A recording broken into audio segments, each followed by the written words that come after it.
First question பார்த்துடலாம். First என்ன கேள்வி கேட்குறாங்க அப்படின்னா, லாவா கோன்ஸ் ஆர் டேஷ் அப்படின்னு சொல்லி கேட்குறாங்க. எரிமலை குழம்பு கூம்புகள் டேஷ் ஆகும் அப்படின்னு சொல்லி கேட்குறாங்க. Accumulation of mountains of accumulation, mountains of deformation, relict mountains, fold mountains. மலைகளின் குவியல், மலைகளின் உருக்கு நிலை, எஞ்சிய மலைகள், மடிப்பு மலைகள். எஸ் சொல்லலாமா? Yes hi Parivendhan. Yes Yuvi option A சொல்றீங்க, இப்ராஹிமும் ஏ சொல்றீங்க. சூப்பர். மலைகளின் குவியல் ஒன்றும் இல்லை. என்ன கேட்குறாங்க, லாவா கோன்ஸ்னா வால்கேனோ இருப்பாங்களா, அதாவது எரிமலை இருப்பாங்கல்ல, அந்த இடத்துல இருக்க கோன்ஸ் தான் என்னன்னு சொல்லுவாங்க அப்படின்னா, அந்த கூம்புகளை தான் என்னன்னு சொல்லுவாங்க அப்படின்னா லாவா கோன்ஸ் அப்படின்னு சொல்றாங்க. இது என்னன்னா மலைகள்லாம் சேர்ந்து கூடி கூடி நிற்கிற கோன்ஸ் தான். ஓகே தானே? நெக்ஸ்ட் செகண்ட் கொஸ்டின் போயிடலாம். Which country is the world's leading silver producer அப்படின்னு கேட்குறாங்க. உலகின் முன்னணி வெள்ளி உற்பத்தி செய்யும் நாடு எது அப்படின்னு சொல்லி கேட்குறாங்க. India, China, Australia, Mexico. சொல்லலாமா?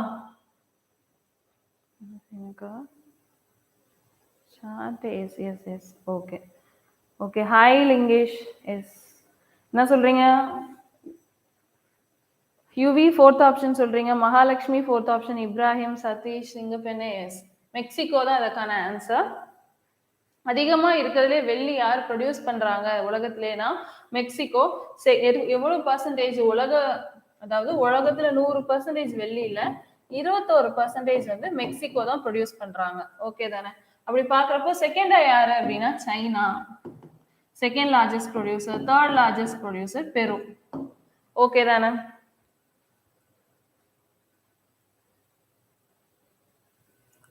S okay. அடுத்த தேர்ட் கொஸ்டின்.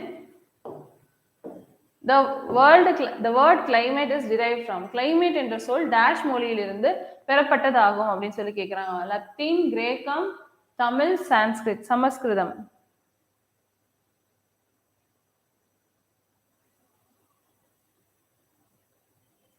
S okay. என்ன சொல்றீங்க? யுவி செகண்ட் ஆப்ஷன் சொல்றீங்க. Yes Ibrahim second option, Mahalakshmi A சொல்றீங்க, சதீஷ். ஓகே, இதுக்கான ஆன்சர் என்ன அப்படின்னா கிரீக் அப்படின்றது தான். கிரீக் செகண்ட் ஆப்ஷன் தான் அதுக்கான ஆன்சர். கிரேக்க மொழியில இருந்து தான் கிளைமேட் அப்படின்றது கிளீமா அப்படின்ற வார்த்தை, கிளைமா அப்படின்ற ஒரு வார்த்தையில இருந்து தான் கிளைமேட் அப்படின்ற ஒரு வார்த்தை வந்து உருவாச்சு அப்படின்னு சொல்லி சொல்லுவாங்க. இது வந்து கிளைமா அப்படின்னா இன்க்ளினேஷன் இல்ல ஸ்லோப் இல்ல லாட்டிடியூட் அப்படின்னு அர்த்தம் கொடுக்கும். ஓகே தானே? Next fourth question. Historian Toynbee has used the term marginalized culture for dash traditional culture units. அதாவது Toynbee அப்படின்றவர பாரம்பரிய கலாச்சார குழுவிற்கு ஒதுக்கப்பட்ட கலாச்சாரம் என்று வார்த்தையை பயன்படுத்துகிறார். எந்த பாரம்பரியத்துக்கு ஒதுக்கப்பட்ட கலாச்சாரம் அப்படின்னா மார்ஜினலைஸ்டு கல்ச்சர் அப்படின்னு சொல்றாங்க. Meso African culture, Indic cultural realm, East Asian culture, South East Asian culture, மத்திய ஆப்பிரிக்கா கலாச்சார மண்டலம், இந்திய கலாச்சார மண்டலம், கிழக்கு ஆசிய கலாச்சார மண்டலம், தென்கிழக்கு ஆசிய கலாச்சார மண்டலம். எஸ் ஃபோர்த் ஒன்க்கு யுவி ஏ சொல்றீங்க, மகாலட்சுமி ஏ, இப்ராஹிம் ஏ. சூப்பர். பிரபாதமலன் ஏ சொல்றீங்க. இதுக்கான ஆன்சர் மீசோ ஆப்பிரிக்கன் கல்ச்சர், அதாவது மத்திய ஆப்பிரிக்கா கலாச்சார மண்டலத்தை தான் என்ன சொல்லுவாங்கன்னா ஒதுக்கப்பட்ட அப்படின்னு சொல்லி யார் சொல்லியிருப்பாங்க அப்படின்னா அர்னால்டு. இவர் பேர் அர்னால்டு டாயின்பி அப்படின்றவர். இவர் என்ன புக் எழுதியிருப்பாரு அப்படின்னா ஸ்டடி ஆஃப் ஹிஸ்டரி அப்படின்னு சொல்லி ஒரு புக் எழுதியிருப்பாரு.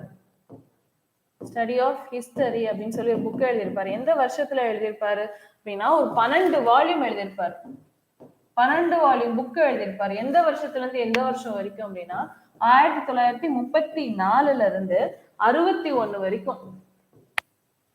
எஸ் இத்தனை வருஷம் வந்து ஒரு 12 வால்யூம் புக்கை வந்து அவர் வெளியிட்டிருப்பாரு. அவர் தான் வந்து இந்த மார்ஜினலைஸ்ட் கல்ச்சர், ஒதுக்கப்பட்ட கலாச்சாரம் அப்படின்னு சொல்லி மீசோ ஆப்பிரிக்கன் கல்ச்சரை சொல்லியிருப்பாரு. ஓகே தானே? இவர் எந்த ஊருக்காரரு அப்படின்னா யுனைடெட் கிங்டம், லண்டன், பிரிட்டிஷ்காரரு. ஓகே தானே? நெக்ஸ்ட் ஃபிஃப்த் கொஸ்டின் என்ன அப்படின்னா what is the area of India and its percentage of total area of the world. உலகின் மொத்த பரப்பளவில் இந்தியாவின் பரப்பளவு மற்றும் இந்திய சதவீதம் என்னது, இந்தியாவோட லேண்டோட ஸ்கொயர் கிலோமீட்டர்ல கேக்குறாங்க. லேண்டோட ஏரியாவும் உலகத்துல வந்து எத்தனை பர்சன்டேஜ் வந்து இந்தியாவோட லேண்ட் மாஸ் புடிச்சு வச்சிருக்கு அப்படின்னு சொல்லி கேக்குறாங்க. Yes UV.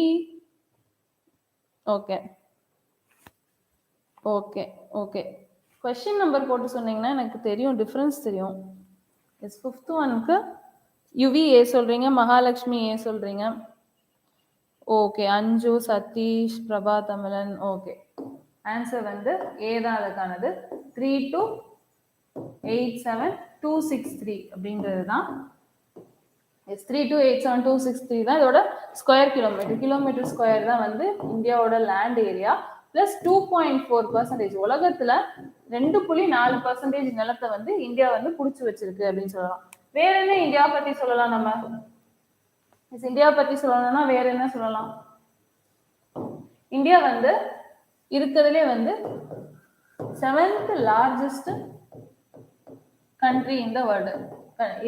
உலகத்திலே வந்து இந்தியா எத்தனாவது லார்ஜஸ்ட் அப்படின்னா 7th லார்ஜஸ்ட் கண்ட்ரி அப்படின்னு சொல்லலாம். வேற என்ன சொல்லலாம் இந்தியா பத்தி? மொத்தம் வந்து நார்த் சவுத்தா இந்தியா பிரிக்கலாம். நார்த் சவுத் அப்படி பிரிச்சோம்னா இவங்க ரெண்டு பேத்துக்குள்ள டிஃபரன்ஸ் எவ்வளோ, டிஸ்டன்ஸ் எவ்வளோ அப்படின்னா 2933 கிலோமீட்டர். அதாவது நார்த் மோஸ்ட் பாயிண்ட் என்னன்னு சொல்லுவாங்க அப்படின்னா இந்திரா கோல் அப்படின்னு சொல்லுவாங்க. இந்திரா கோல் அப்படின்னு சொல்லுவாங்க. எங்க? காஷ்மீர், ஜம்மு அண்ட் காஷ்மீர்ல இருக்கும். ஜம்மு அண்ட் காஷ்மீர்ல இந்திரா கோல் அப்படின்ற பாயிண்ட்ல இருக்கும். கீழே சவுத் மோஸ்ட் பாயிண்ட் என்னன்னு சொல்லுவாங்க அப்படின்னா இந்திரா பாயிண்ட் அப்படி இங்க கன்னியாகுமரியில இருக்கும். இந்திரா பாயிண்ட் இல்ல பிக்மேலியன் பாயிண்ட் அப்படின்னு சொல்லுவாங்க. ரெண்டு பேர் இருக்கு. இந்திரா பாயிண்ட் அல்லது பிக்மேலியன் பாயிண்ட்ன்றது எஸ் மேல north to south. Sorry 2933 kilometre கிடையாது, 3214 கிலோமீட்டர். நார்த் டு சவுத், அதாவது ஏதோ தப்பா சொல்றேன். எஸ் 3214 எஸ் 3214 தான். 3214 கிலோமீட்டர் வந்து super, correct. North to south வந்து 3214 கிலோமீட்டர் இருக்கும். மேல வந்து இந்திரா கோல் ஜம்மு அண்ட் காஷ்மீர் சொல்லுவாங்க, கீழே இந்திரா பாயிண்ட் அல்லது பிக்மேலியன் பாயிண்ட் சொல்லுவாங்க. அப்ப ஈஸ்ட் டு வெஸ்ட் எடுத்துப்போம். இந்த தூரத்தை தான் 2933 சொல்லுவாங்க. 2933 கிலோமீட்டர். அப்போ ஈஸ்ட், அதாவது எஸ் வெஸ்டர்ன் மோஸ்ட் பாயிண்ட் இது வெஸ்ட், இது ஈஸ்ட். வெஸ்ட் மோஸ்ட் பாயிண்ட் எதை சொல்லுவாங்க அப்படின்னா ரான் ஆஃப் கட்ச், குஜராத்ல இருக்க ரான் ஆஃப் கட்ச சொல்லுவாங்க. அங்க ஈஸ்ட் மோஸ்ட் பாயிண்ட் எது அப்படின்னா அருணாச்சல் பிரதேஷ். எஸ் அருணாச்சல் பிரதேஷ் வந்து எஸ் ஓகே, அருணாச்சல் பிரதேஷ் வந்து ஈஸ்டர்ன் மோஸ்ட் பாயிண்ட்னு சொல்லுவாங்க. வேற என்ன சொல்லுவாங்க அப்படின்னா ஓகே ஆமா எஸ் யுவி சொல்லியிருக்கீங்க. எஸ் 37.6 டிகிரி லேட்டிடியூட் தான் வந்து எதற்கானது அப்படின்னா இந்திரா பாயிண்டோட கிபித்து அப்படின்ற இடம், அருணாச்சல் பிரதேஷ்ல கிபித்து அப்படின்ற இடம். Super UV. கிபித்து அப்படின்ற இடத்த தான் வந்து ஈஸ்டர்ன் மோஸ்ட் பாயிண்ட் அப்படின்னு இந்தியாவுக்கு சொல்லுவாங்க. வேற என்ன சொல்லலாம் அப்படின்னா மிசோரம், அதாவது இந்தியால வந்து டிராபிக் ஆஃப் கேன்சர், இந்தியால வந்து டிராபிக் ஆஃப் கேன்சர் அப்படின்னு ஒண்ணு. டிராபிக் ஆஃப் கேன்சர் நம்ம பார்த்துக்கோல, கடகரேகை அப்படின்னு சொல்லுவோம். கடகரேகை வந்து பூமியில வந்து இப்படி போயிட்டு இருக்கும் அப்படின்னு பார்த்தோம், அப்படிதானே? அதுல இந்த இப்படி போகாது, பூமி தான் இதான் ஈக்குவேட்டர். இது கடகரேகை எங்க போகும்னா இதுதான் வந்து கடகரேகைன்னு சொல்லுவோம். எஸ் அது வந்து இந்தியால வந்து பாஸ் பண்ணி போகும், ஓகே தானே? இந்தியால வந்து கரெக்டா சென்டர் பாயிண்ட்ல இந்த கடகரேகை வந்து பாஸ் பண்ணி போவாங்க.